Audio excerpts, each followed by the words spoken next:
Pythagoras प्रमेय। तो इस प्रमेय को दिया किसने था? पाइथागोरस नाम से क्या थे? गणितज्ञ थे। पाइथागोरस प्रमेय, इसको बोलते हैं पाइथागोरस थ्योरम इंग्लिश में, ठीक ना। तो पाइथागोरस प्रमेय क्या होता है? तो इसके लिए पाइथागोरस प्रमेय, जैसे त्रिकोणमिति पढ़ने के लिए हमें किस त्रिभुज की जरूरत पड़ती है, वैसे ही पाइथागोरस प्रमेय किस त्रिभुज में लगेगा? समकोण त्रिभुज में ही लगेगा। तो समकोण त्रिभुज बना लें। तो ये समकोण त्रिभुज है ना, ये समकोण त्रिभुज है? नहीं है। क्या है ये? समबाहु, विषमबाहु, समद्विबाहु, कुछ भी हो सकता है, लेकिन हमको क्या बनाना है? समकोण त्रिभुज। तो जब भी हम बनाएंगे तो इसी तरह बनाएंगे, ठीक है। तो समकोण त्रिभुज आप लोग देखे हैं? हाँ, तो वही चीज है। तो समकोण त्रिभुज में ये भुजा क्या होती, ये कोण कितना होता है? तो ये भुजा क्या हो जाएगी? कर्ण। तो मान लीजिए ये हो गया ए, ये हो गया बी और ये हो गया सी। ये कौन सी भुजा होगी? अभी नहीं बता सकते। जब तक कोण के बारे में नहीं पता चलेगा तब तक हम आधार और लंब नहीं बता सकते। कर्ण फिक्स होता है, 90 अंश के सामने वाली भुजा क्या होती है? कर्ण। लेकिन आपसे कहा जाए कि आधार बताइए, तो आधार के लिए क्या जानना होगा? किस कोण की बात की जा रही है। अगर इस कोण की बात करेंगे, एक कोण ए की, तो आधार ये हो जाएगा। इस कोण की बात करेंगे तो क्या हो जाएगा? आधार BC हो जाएगा। तो जनरली सामान्यतः हम लोग नीचे वाले कोण की ही बात करते हैं, ठीक है। तो ये क्या हो गया तुम्हारा? कोण हम क्या मानते हैं? थीटा ही मानते हैं ना। तो ये क्या हो गया? BC क्या हो गया? आधार हो गया। और ये क्या हो गया? लंब। तो आधार लंब कर्ण पहचान लेंगे आप लोग? चलिए बताइए,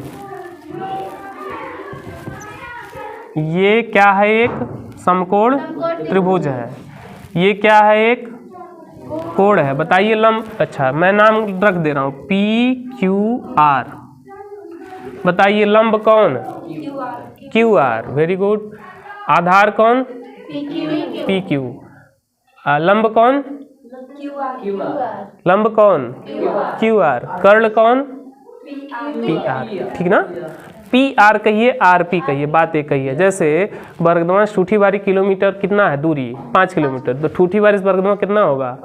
तो दूरी बताने के लिए पहले हम किसी एक का भी नाम ले सकते हैं, कोई दिक्कत नहीं है, ठीक ना। जैसे यहाँ A से B क्या कहलाएगा? लंब। तो B से A वो भी तो लंब ही कहलाएगा।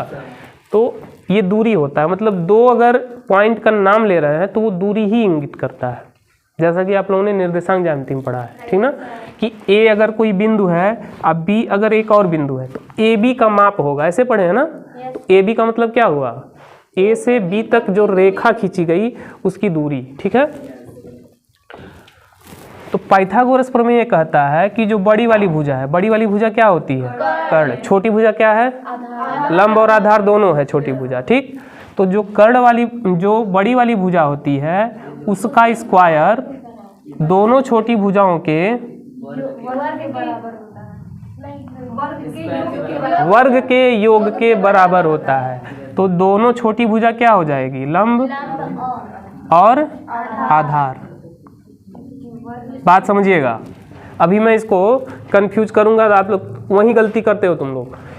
बड़ी वाली भुजा के वर्ग के बराबर दोनों छोटी भुजाओं के योग के वर्ग कहेंगे तो ये हो जाएगा योग के वर्ग।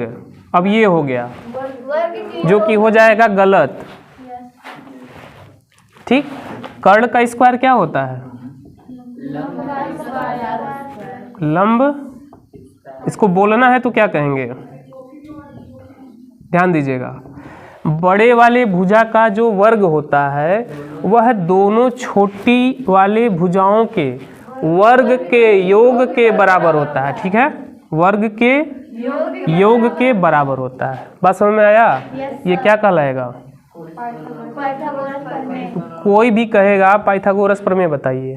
तो क्या कहेंगे, किसी समकोण त्रिभुज में, पहले कंडीशन, किसी समकोण त्रिभुज में जो कर्ण का वर्ग होता है वो दोनों छोटी भुजाओं मतलब आधार और लंब के वर्ग के योग के बराबर होता है। योग का वर्ग अगर करेंगे तो ये हो जाएगा, ये तो होता नहीं है, इसलिए क्या कहेंगे, ये वाली बात। ठीक है, तो ये क्या होता है, पाइथागोरस प्रमेय।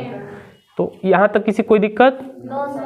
तो कर्ण का मान कितना है इसमें, कर्ण किसको लिखेंगे, AC, तो AC का स्क्वायर, लंब कौन है, AB है, AB का स्क्वायर, आधार कौन है, तो BC का स्क्वायर।